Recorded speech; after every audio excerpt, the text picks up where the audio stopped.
Now on Government Order of the Day number 5. Victims of Crime Reform Bill, committee stage. I declare the House in committee for the consideration of the Employment Relations Amendment Bill. Sorry? Oh, sorry, we're up to Victims of Crime. Apologise. I declare the House in committee for the Victims of Crime Amendment Bill. Mr. Chairman. Speaker.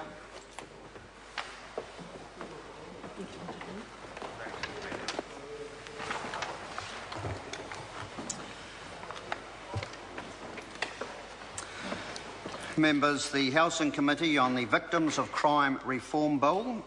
The question is that Part 1 stand part. This is debate on clauses 3 to 31A. Call Andrew Little.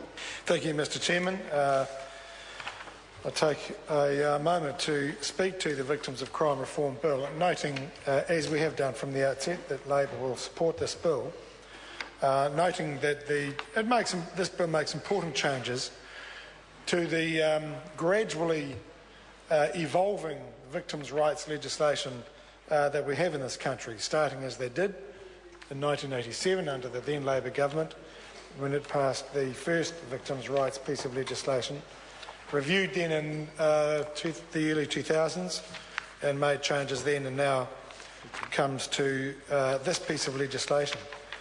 And I think it is quite clear that around the world, the place and the role of victims in the administration of criminal justice has become greater and become a very important role, particularly following conviction and leading up to sentencing.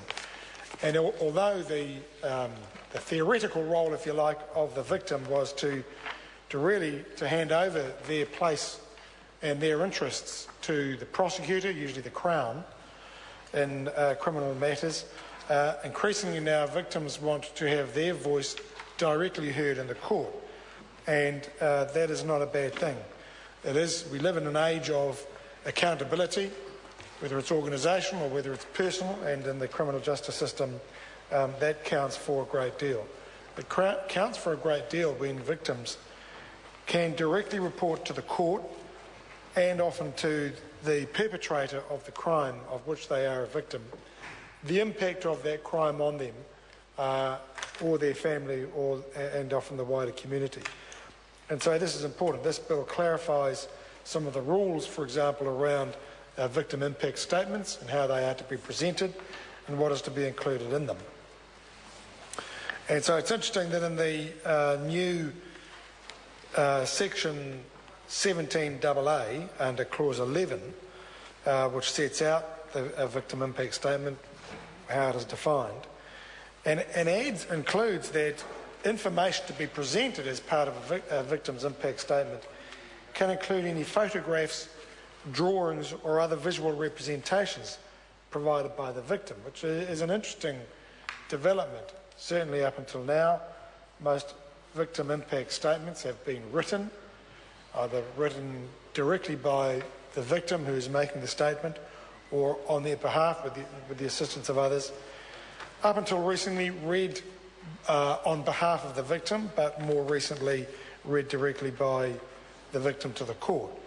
There have been tensions about what should be included in a victim impact statement, and the tension is between usually the judiciary, who clearly have an interest in maintaining the decorum of the court, and on the one hand, and on the other, the victim, who often are profoundly affected by crimes perpetrated against them and want to be able to deliver a statement reflecting their feelings, their emotions, usually their grief, in the most sheer and stark way. And so that tension has to be resolved, and I think this bill goes some way to ensuring that the interests of the victim and being able to present their statement in a very clear way is preserved, but also that a judge exercise some control to ensure that the order of the court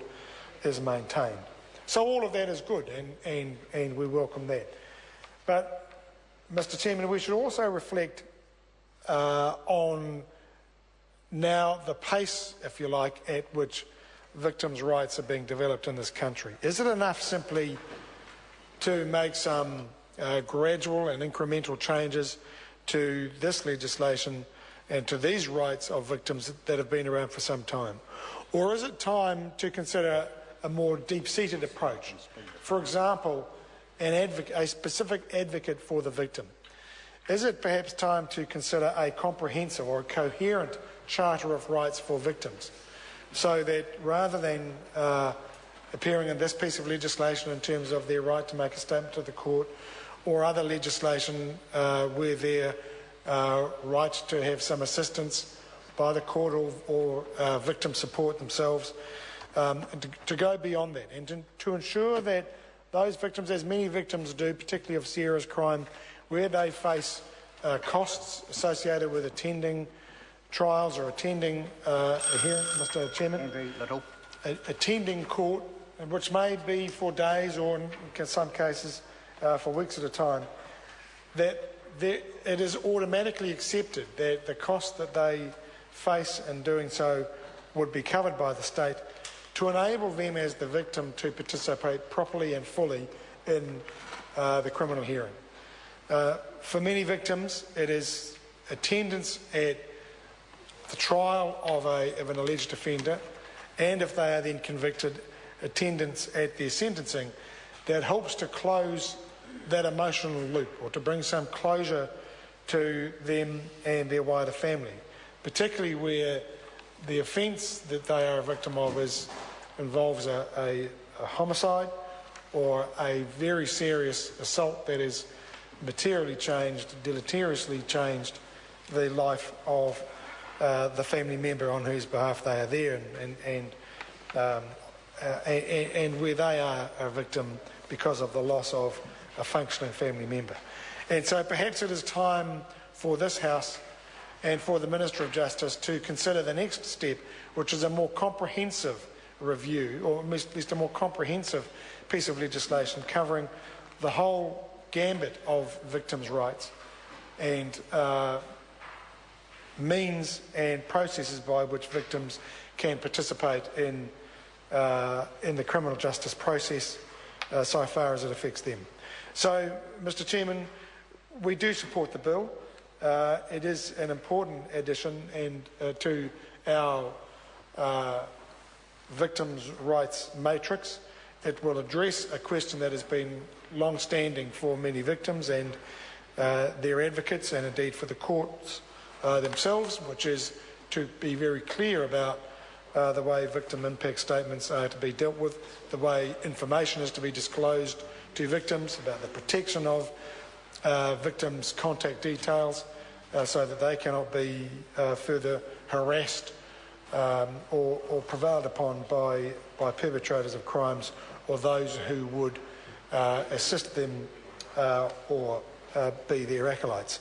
So it is welcome in that regard, but Mr. Chairman, I simply conclude by re-emphasising that the plea that I make, that perhaps now it is time to do something more comprehensive, to go further, but also to bring together all that victims' rights legislation that we have and other parts of legislation, so that there is now a single place to go for victims and their advocates, for them to understand not only how the process works, but what their rights are, and indeed the obligations of the system to them.